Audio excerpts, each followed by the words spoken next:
सभी स्नेही जनों एवं सुधी साधकों को सादर वंदे। जय श्री कृष्ण। श्रीमद् भगवद गीता अध्याय 6 आत्म संयम योग, जिसे ध्यान योग भी कहा गया है, और आज का श्लोक है श्लोक संख्या 3। आइए पहले इसका पठन वाचन करें और फिर इसका सरल सार और भाव जानने समझने का प्रयास करते हैं। आरुरुक्षोर्मुनेर्योगं कर्म कारणमुच्यते योगारूढस्य तस्यैव शमः कारणमुच्यते। इसका सरल शाब्दिक अर्थ इस प्रकार है। योग में आरूढ़ होने की इच्छा वाले मननशील पुरुष के लिए योग की प्राप्ति में निष्काम भाव से कर्म करना ही हेतु यानी कारण कहा जाता है, और योगारूढ़ हो जाने पर उस योगारूढ़ पुरुष का जो सर्व संकल्पों का अभाव है, यानी जो सर्व कर्मों से निवृत्ति है, वही कल्याण में हेतु यानी कारण कहा जाता है। यानी to the contemplative soul who desires to attain karma yoga, selfless action is said to be the means. For the same man, when he is established in yoga, absence of all sankalpas, thoughts of the world, is said to be the way to blessedness.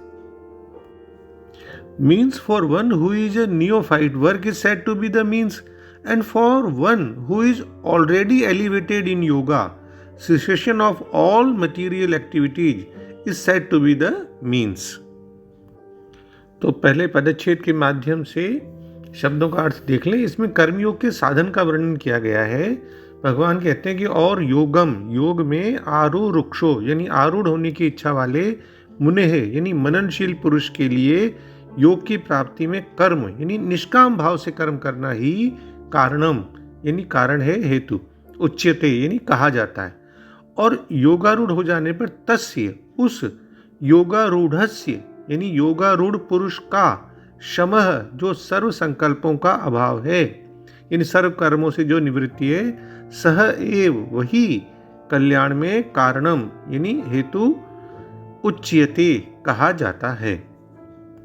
तो सबसे पहले हम आदि शंकराचार्य जी के कथन में जो भाव है उसके द्वारा इसको समझने का प्रयास करते हैं। भगवान ने निष्काम कर्म योग को ध्यान योग का एक बहिरंग साधन है, इस उद्देश्य से उसकी संन्यास रूप से भी स्तुति की। अब वो ये बताते हैं कि कर्म योग ध्यान योग का साधन है। जो ध्यान योग में अभी स्थित नहीं हुए हैं, आरूढ़ नहीं हुए हैं या स्थित नहीं हो सकते हैं, लेकिन इच्छा रखते हैं, तो ऐसे योगारूढ़ होने की इच्छा वाले मुनि यानी कर्म फल त्यागी पुरुष के लिए ध्यान योग पर आरूढ़ होने का साधन निष्काम कर्म बतलाया गया है। और वही व्यक्ति जब योगारूढ़ हो जाता है तो फिर उसके लिए योगारूढ़ता यानी ध्यान योग में जो उसकी सदा स्थिति बनी हुई है, उस स्थिति को बनाए रखने का साधन शम उपशम है यानी सर्व कर्मों से निवृत्त होना बतलाया गया है। मनुष्य जितना जितना कर्मों से फिर उपरत यानी विश्राम लेता जाता है, दूर हटता जाता है, उतना उतना ही उस जितेंद्रीय पुरुष का चित्त जो है आत्मचिंतन में समाहित होता जाता है, और फिर ऐसा होने से वो झटपट योगारूढ़ हो जाता है। तो यहाँ ध्यान योग पर आरूढ़ होने के इच्छुक व्यक्ति के लिए प्रथम साधन कर्म को बताया गया है, निष्काम कर्म योग को। आरूढ़ होने का मतलब सवार होना भी है। उसे हम एक घोड़े के जो है उदाहरण से समझने का प्रयास करते हैं कि कोई जंगली घोड़ा है, वो ट्रेंड नहीं है, उसको कोई सवार जो है बस में करना चाहता है तो वो बस में आता नहीं है, लगाम पकड़ के कितने भी कोशिश करे। यानी मुहावरे के रूप में कहें तो घोड़ा ही उसके ऊपर एक तरह से सवार होता है, लेकिन धीरे धीरे वो अपने प्रयास जारी रखता है, अपने लक्ष्य पर लगा रहता है, और फिर धीरे धीरे पायदान पर पांव रख के, जीन पे पांव रख के उछल करके भी घोड़े पे सवार हो जाता है। और फिर उसको नियंत्रण में लाने की कोशिश करता रहता है। अंत में घोड़ा उसके नियंत्रण में आ जाता है, तब बिल्कुल शांति छा जाती है। तो उस टाइम फिर वो जो कर्म कर रहा था उसको जो नियंत्रण में करने के, वो सारे धीरे धीरे खत्म हो जाते हैं। तो उससे हम कहते हैं कि वो अश्वारूढ़ हो गया, घोड़े पर सवार हो गया। तो ठीक इसी प्रकार प्रारंभ में हम केवल कर्म करने वाले होते हैं। जो भी मनुष्य होता है वो केवल कर्म करता है। साधारण मनुष्य की बात करें तो, सामान्य मनुष्य की बात करें तो वो एक सकाम कर्म करता है, फिर धीरे धीरे वो निष्काम कर्म की तरफ जाता है। तो पहले वो सुखी दुखी भी होता है, फिर धीरे धीरे समता में स्थित होने लगता है। तो जब कर्मों से वो काफी थक जाता है, तब वो एक अपने मन के रूपी अश्व पर, घोड़े पर सवार होना चाहता है कि भाई शांति मिले। तो ऐसे व्यक्ति को कहते हैं आरोरुक्ष, यानी आरूढ़ होने की इच्छा वाला। तो फिर वो जो है निष्काम कर्म करता है। निष्काम कर्म करने से धीरे धीरे मन की शुद्धता आती है, मन स्थिर होने लगता है। तो जब वह मन पर विजय प्राप्त करके उसकी प्रवृत्तियों को अपने वश में कर लेता है, तब वह योगारूढ़ कहा जाता है। तो मन की समता प्राप्त योगारूढ़ व्यक्ति के लिए फिर यह शम यानी शांति ही, यानी सर्व कर्मों का जो है निवृत्ति, वही एक साधन है जिसके द्वारा फिर वो अपने इस पूर्ण स्वरूप में स्थित हो सकता है, रह सकता है। तो साधना की प्रारंभिक अवस्था में निष्काम कर्म समीचीन है, आवश्यक है, ठीक है। और जो अधिक विकसित हुए साधक हैं, सिद्ध हो रहे हैं जो, उनके लिए आवश्यक है आत्मचिंतन रूपी ध्यान। तो पहले अहंकार रहित कर्म, निष्काम कर्म साधन, और उसके बाद आत्मस्वरूप का ध्यान।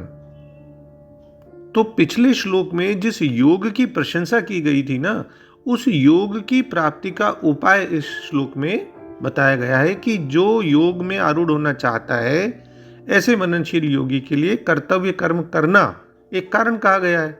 और फिर उसी योगारूढ़ मनुष्य का शम, शांति यानी सर्व कर्मों से निवृत्ति, परमात्मा प्राप्ति में कारण कहा गया है। लेकिन योगारूढ़ होने में कर्म कारण क्यों है? क्योंकि फल की प्राप्ति हुई नहीं प्राप्ति हुई, उसमें हमारी समता आई नहीं आई, हमारे पर क्या असर पड़ा उन कर्मों को करने का, इसका पता तो तभी लगेगा ना जब हम कर्म करेंगे।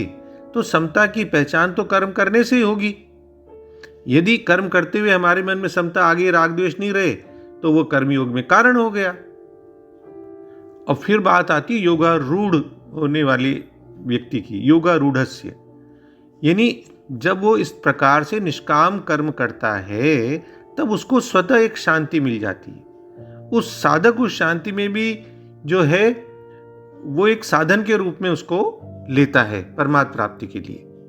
यानी उस समय धीरे धीरे उसके कर्म धीरे धीरे छूटने लगते हैं स्वाभाविक रूप से, जिसे शम ये कहा गया है, और वह परमात्म तत्व की प्राप्ति में कारण बन जाती है।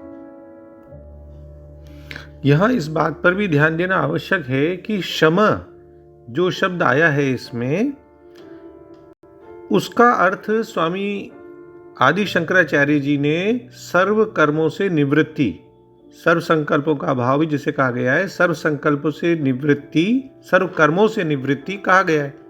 लेकिन स्वामी चिन्मयानंद जी और स्वामी रामसुखदास जी महाराज और अन्य बहुत से विद्वानों ने इस शम शब्द का अर्थ शांति लिया है।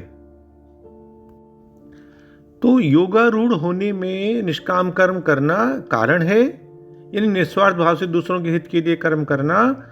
और जब साधक योगारूढ़ हो जाता है तब शांति आती है, यानी धीरे धीरे कर्मों की समाप्ति होती जाती है और योग नित्य रहता है।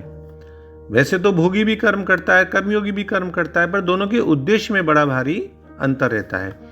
जो भोगी होता है वो तो कामना पूर्ति के लिए कर्म करता है, और कर्मयोगी तो आसक्ति का त्याग करने के लिए, फल का इच्छा छोड़ करके सर्वहित में जो है कर्म करता है।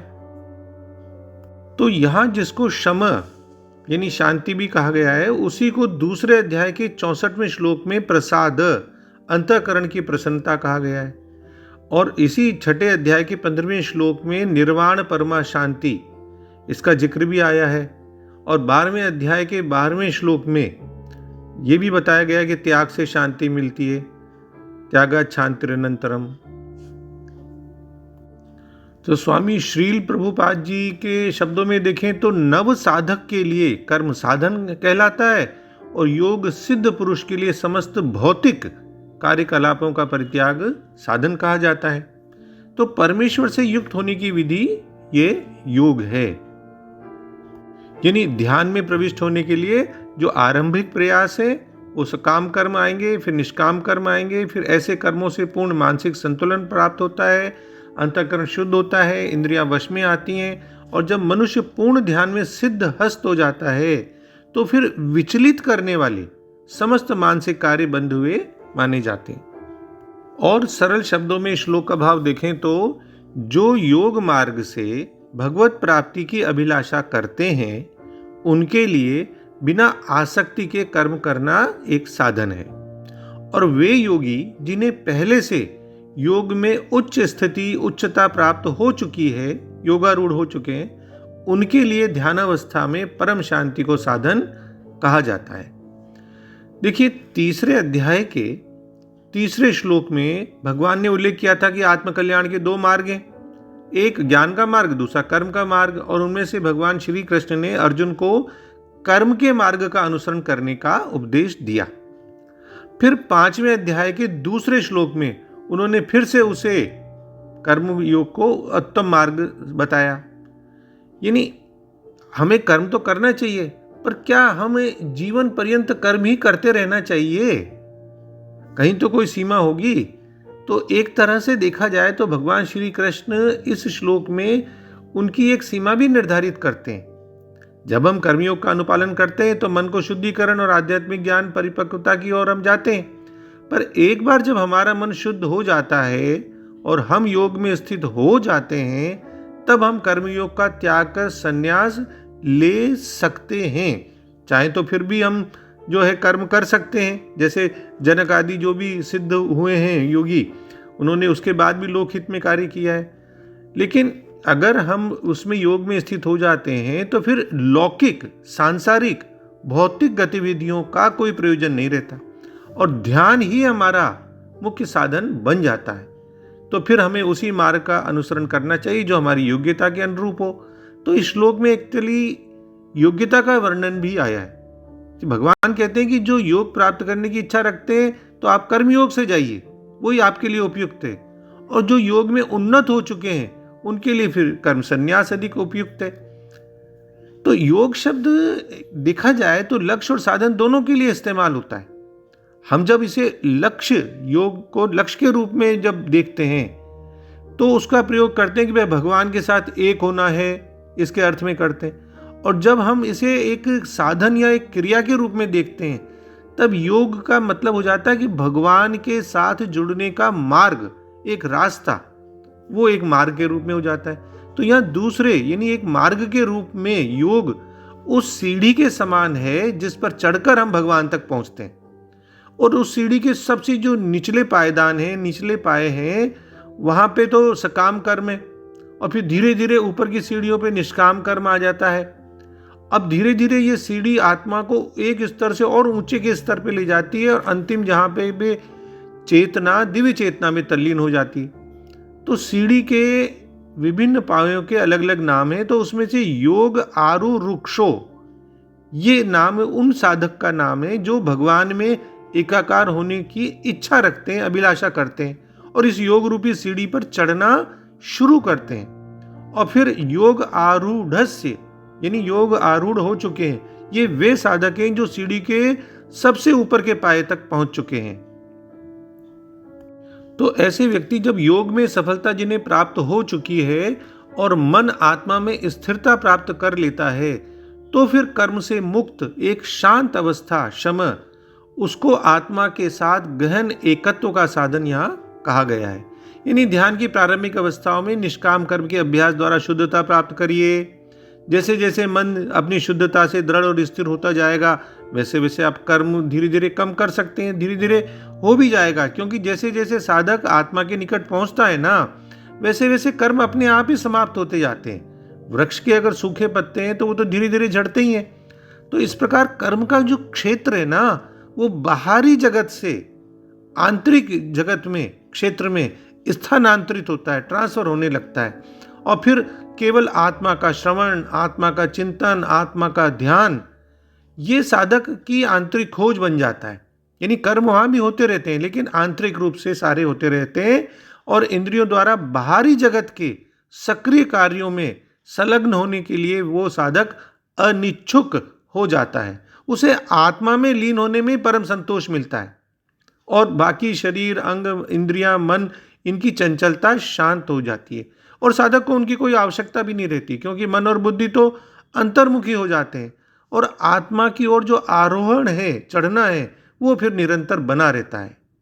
तो शारीरिक और मानसिक तंत्र की ऐसी शांति उसे अल्टीमेटली उस अवस्था तक पहुंचने में सक्षम बना देती है जहां फिर आत्मा का प्रत्यक्ष साक्षात्कार होता है। तो ध्यान के रूप में अवस्था में मन को शांत और एक शांतिपूर्ण अवस्था जो प्राप्त होती है, उसको प्राप्त करने से पहले उसे शुद्ध करने के लिए बहुत कोशिशें करनी पड़ती है। इसलिए साधक को पहले स्वयं को निष्काम कर्मयोग में एक साधन के रूप में उसको अपनाना चाहिए, कर्मयोग में लगना चाहिए, और मतलब उसको धार्मिक और भक्तिपूर्ण कार्यों में भी लगना चाहिए। और ध्यान तो एक सक्रिय अवस्था है, कोई निष्क्रिय अवस्था नहीं है, जब मनुष्य की सभी ऊर्जाएं एकत्रित होकर आत्मा के एक विचार में केंद्रित हो जाती हैं। और जब मन ध्यान अवस्था में आत्मा की आंतरिक खोज में गति पकड़ता है, तो फिर सभी कर्म एक स्वाभाविक प्रक्रिया द्वारा कर्म कम हो जाते हैं। तो ये जो एक आध्यात्मिक पथ है उन्नति का, उसको हम 3 चरणों में भी बांट कर देख सकते हैं। एक तो है जैसे हाई स्कूल, जिसमें योग की खोज करने वाला साधक है, आरोरुक्ष जिसे कहा गया है। दूसरा चरण है कि जब उसने कर्मयोग में लग चुका है, मन की शुद्धता आ गई है, ध्यान संभव है, तो जैसे उसने ग्रेजुएशन कर लिया, और उसके बाद वहीं पर एक अविचलित तल्लीनता, शांति है, जो एक अंतिम चरण है, जैसे वो पोस्ट ग्रेजुएशन है। तो ये प्रगति जो है वो धीरे धीरे होती है। सबसे पहले निष्काम कर्म के माध्यम से मन को शुद्ध करना चाहिए, फिर ध्यान का अभ्यास शुरू करना चाहिए, फिर ध्यान को तब तक गहन और गहनतर करते रहना चाहिए जब तक आत्मा का साक्षात्कार नहीं हो जाए। और जैसे ही मनुष्य इस तीसरे चरण में पहुंचता है, तो फिर सभी कर्म उसको बोझिल लगने लगते हैं, क्योंकि वहां तो उसका एकमात्र उद्देश्य स्वयं में दृढ़तापूर्वक स्थित होना होता है, और वही तो योगारूढ़ होना है। तो शुरुआत में साधन अवस्था, कर्म योग के माध्यम से कार्य हमारे लिए सहायक होते हैं, और फिर जब हम सिद्ध अवस्था में पहुंच जाते हैं, संतुलन वाली अवस्था में अपने ऊपर अधिकार प्राप्त कर लेते हैं, तब और किसी लक्ष्य को प्राप्त करने के लिए या फिर किसी बाहरी जगत में काम करने के लिए हम कर्म नहीं करते, बल्कि परमात्मा की चेतना में स्थित होने के लिए कर्म करते रहते हैं। परमात्मा की चेतना में स्थित होने के कारण कर्म करते रहते हैं। तो जब आत्मनियंत्रण प्राप्त हो जाता है, तब हमें शांति मिल जाती है, पर उसका मतलब ये नहीं कि तब हम सारे कर्मों को छोड़ देते हैं। हम शांतिपूर्ण ढंग से कर्म करते हैं। तो अंत में हम डॉक्टर राधा कृष्णन जी के सरल शब्दों में इसका अर्थ देख लें कि जो मुनि योग तक पहुंचना चाहता है, उसके लिए कर्म को साधन बताया गया है। जब वह योग को प्राप्त कर लेता है, तब शम अर्थात शांति को साधन बताया गया है। जय श्री कृष्ण। ओम श्री कृष्णार्पणमस्तु।